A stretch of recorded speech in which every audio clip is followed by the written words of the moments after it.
Une table. Un jeu de tarot.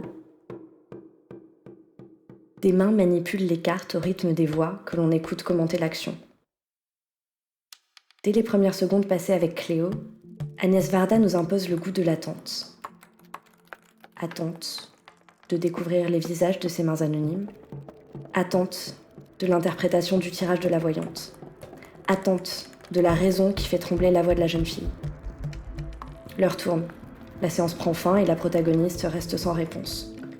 Une peur morbide s'installe, en même temps que le noir et blanc chasse la couleur de l'écran. Une angoisse amère qui dérange, comme le tic-tac incessant des horloges, comme un chapeau de fourrure en été, comme un homme qui crache des grenouilles. Cléo est enfermée hors du présent, entre le rejet d'un passé qui semble sans importance et la vision terrible d'un futur sans issue. On lui refuse le plaisir de l'immédiateté, celle de l'achat d'un chapeau ou d'un café dans un bistrot. Il est toujours trop tard, ou trop tôt. Toute tentative de lutte contre cette attente anxieuse est qualifiée de caprice. Alors, Cléo revêt ses parures de reine égyptienne et joue le rôle de la poupée. Elle le joue si bien qu'elle s'oublie dans le regard des autres. Elle n'existe pas par elle-même.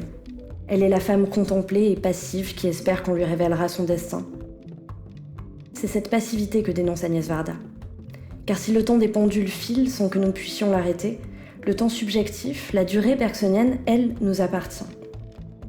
C'est dans le rejet de l'attente que se trouve la liberté, dans la plénitude du moment présent, simple comme la nudité, comme l'amour, la naissance, l'eau, le soleil, la plage.